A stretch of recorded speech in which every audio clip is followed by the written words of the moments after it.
looking all over trying to find this guy, and I've seen his wave mates, but I've never actually seen him in a store. And then my buddy Scott found one, so I zipped out the other day and picked him up. So thank you, Scott, for getting him to me. Finally got Viper from Combiner Wars. It's a repaint of Power Glide, as you can see, but it's painted up to look like a Cobra Rattler, which makes me happy. Old G.I. Joe toy.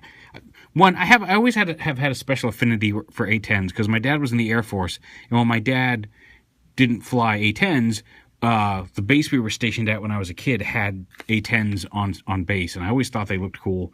So I always thought they were a neat, plain design. So having another A-10, I had to get him. Plus the G.I. Joe connection, the fact that he's actually repainted to look like a G.I. Joe vehicle. He'll probably look pretty good with the Serpentor figure that's coming out from the club.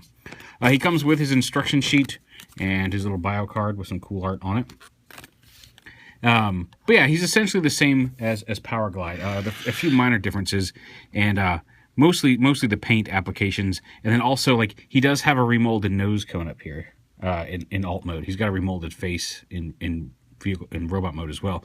But here in alt mode, like you see, Power Glide has this little machine gun up here mounted to the front of the plane, whereas Viper does not. It's just a little black smooth area.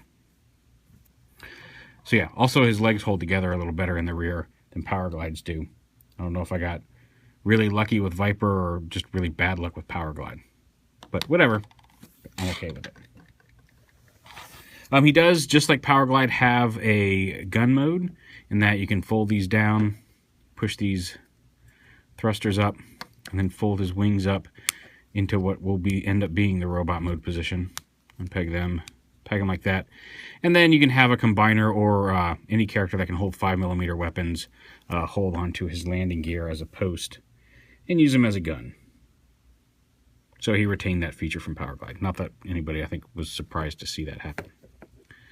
To turn him into a robot, again, we're already most of the way there. Go ahead and slide these back up. Fold these fins in. Split his legs back here. This part flips up for the gun. I forgot he had the targeting sight. I generally don't use it, but I think it's too big of a piece. But it is there. You can flip that up to make a target. Or a sight.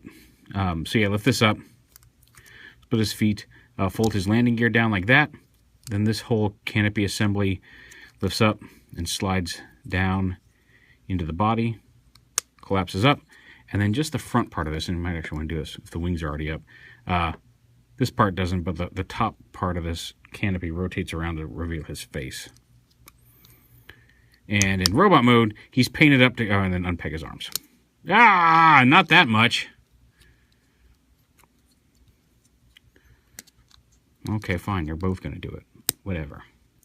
He's painted up to look kind of like, standard, I'll flip his feet down, generic Cobra Troop, which I like. He's got a new face mask, new face, new colors. And I like it. Like I said, he's probably going to look pretty good with Serpentor or any other conceivable possible G.I. Joe themed transformer. Oh, you know what? I bet he'll look awesome with the bats, the Soundwave bats that are coming.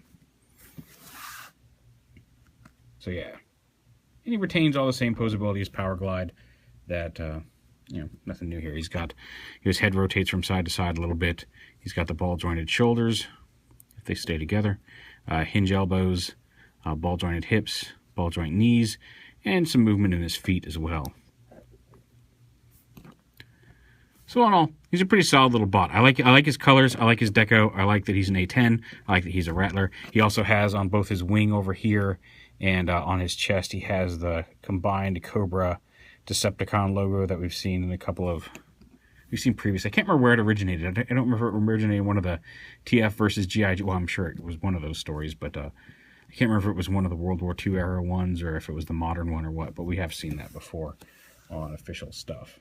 And of course, before we go, get his foot down here. Oh, come on. That wasn't even cool. His fin decided to pop off, and not just pop off, but go into the garbage. Here he is with Power Glide. So again, you can for the most part, they're the same figure. You can see, again, the different faces and the slightly different nose cone here with Power Glide having that machine gun up there. Also, well, I don't think I ever realized Power Glide had that actually fairly fine paint detail here on this crotch that he is missing. But But yeah, there's Powerglide and Viper together.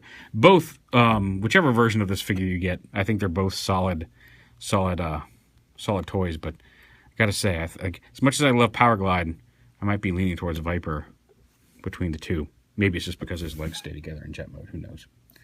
But yeah, there is Combiner Wars Legends Class Viper.